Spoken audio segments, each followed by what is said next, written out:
Hello, my name's Clinton, and I'll be your guide through this final module of Day 3.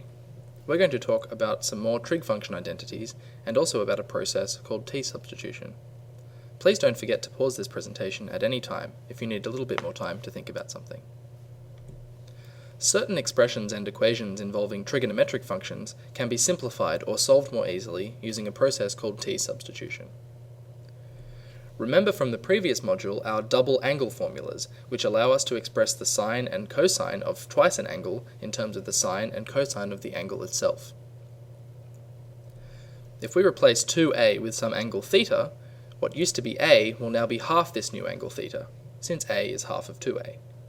This gives sine theta equals 2 sine theta on 2 cos theta on 2, and cos theta equals 1 minus 2 sine squared theta on 2. Using the double angle formulas from last time. Let's place our angle theta on 2 into a triangle, and label t tan theta on 2. This means that the opposite over the adjacent is just t, so we can label these sides t and 1 respectively, and then they will have the right tan ratio. Using Pythagoras' theorem, we can obtain the hypotenuse as the square root of 1 plus t squared. Now we can use SOHCAHTOA to read off the sine and cosine of this theta on 2 angle in terms of t. Sine is opposite over hypotenuse, which gives t over square root of 1 plus t squared, and cosine is adjacent over hypotenuse, which gives 1 over square root of 1 plus t squared. Now let's plug these expressions for sine of theta on 2 and cos of theta on 2 into our double angle formulas. Sine theta is 2 sine theta on 2 cos theta on 2, and plugging these expressions in from the previous slide, we have 2t on the top, and the square root of 1 plus t squared, all squared, on the bottom. So sine theta is 2t over 1 plus t squared. Cos theta is 1 minus 2 sine squared theta on 2, and so, plugging in the expression for sine theta on 2 from before, we have 2t squared on the top, and the square root of 1 plus t squared, all squared, on the bottom, which is 1 plus t squared, and when we put this all over the common denominator of 1 plus t squared, we have 1 plus t squared minus 2t squared over 1 plus t squared, and so collecting like terms on the top, we have cos theta is 1 minus t squared over 1 plus t squared. Since tan equals sine on cos, we can obtain an expression for tan theta in terms of t, which you will remember is tan of theta on 2. If you look back at the double angle formula for tan, you should be able to see another way to arrive at this formula. These three expressions for sine theta, cos theta, and tan theta are the t-substitution formulas. We can use them to simplify expressions or to solve equations involving trigonometric functions. Let's see an example now of how to do this. Let's use t-substitution to simplify the expression sine theta over cos squared theta minus cos theta. Remember, sine theta is 2t over 1 plus t squared, and cos theta is 1 minus t squared over 1 plus t squared. So let's plug these into our expression and simplify things a little bit. Here we can rewrite the whole fraction squared as the top squared over the bottom squared. Concentrating on the denominator now, let's put the whole denominator of the big fraction over its own common denominator of 1 minus t squared all squared. The first term already has this denominator, so we just need to multiply the second term by 1 plus t squared. Now if we put the top over the same denominator 1 plus t squared all squared, which will make the numerator of the top 2t times 1 plus t squared, we can cancel the denominators and just be left with the fraction consisting of the two numerators, like so. Now it's just a matter of expanding and hoping things cancel. You should check that you can get on paper the same thing on the screen here before you continue.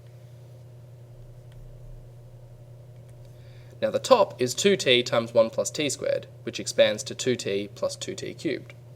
The bottom is 1 minus t squared all squared, which is 1 minus 2t squared plus t to the 4, minus bracket 1 minus t squared times 1 plus t squared, which you might recognize as the difference of two squares, 1 minus t to the 4. So we get some terms cancelling on the bottom, and we're left with 2t plus 2t cubed over 2t to the 4 minus 2t squared.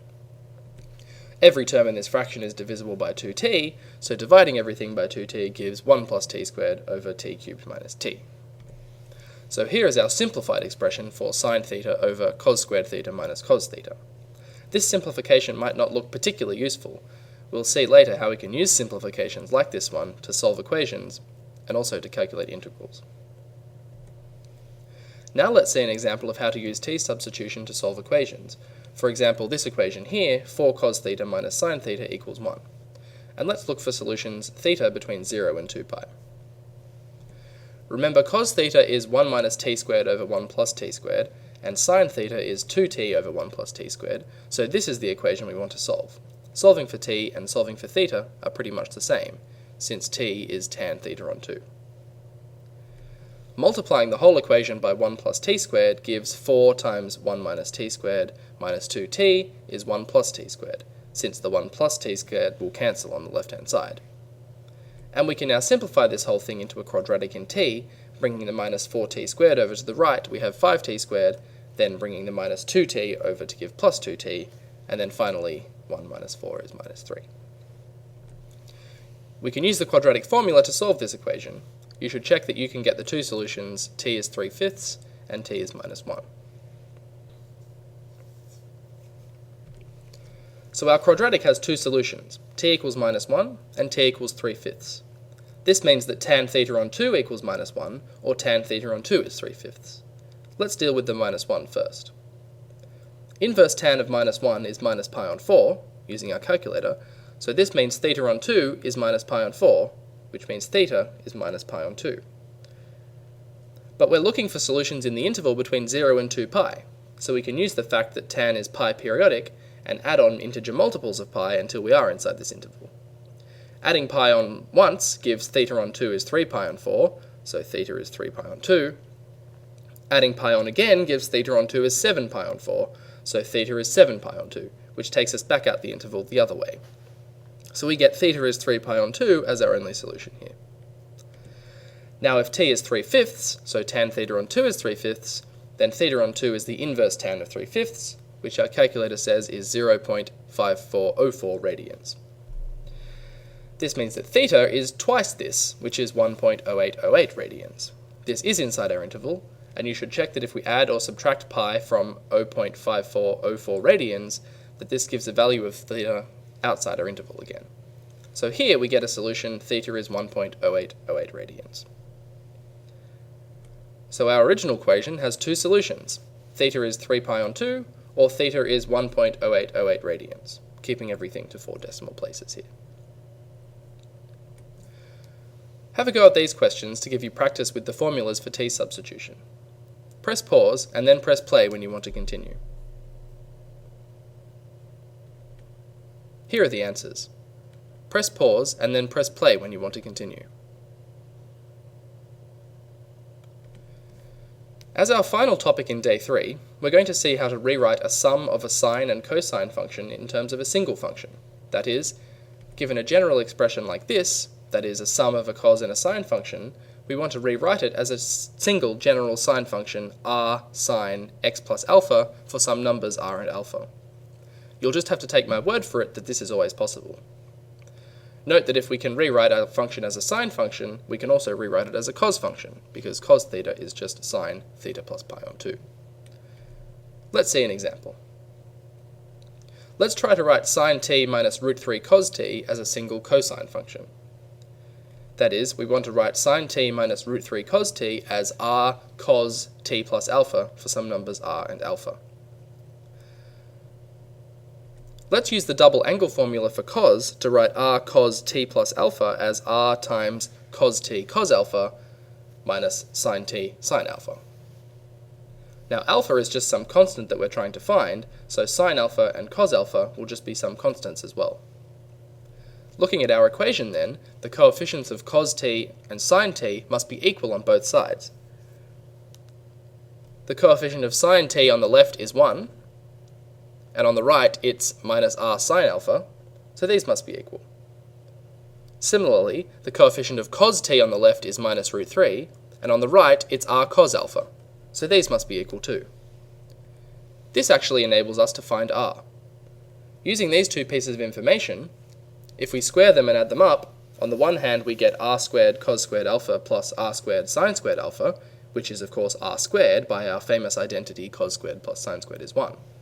On the other hand, we know that this is minus 1 squared plus minus root 3 squared, which is 4. So r squared is 4, and we can take r to be 2. Now let's look at the ratio of r sine alpha and r cos alpha, which of course eliminates r, and tells us that tan alpha is 1 on root 3.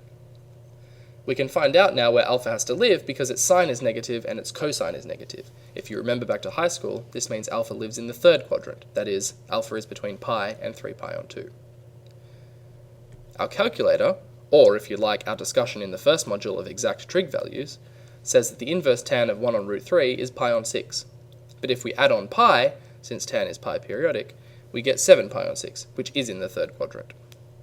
So alpha is 7 pi on 6 and r is 2, which means we have successfully rewritten sine t minus root 3 cos t as 2 cos t plus 7 pi on 6. Try these questions to give you practice rewriting sums of sine and cosine functions as single sine and cosine functions. Press pause and then press play when you're ready to continue. Here are the answers.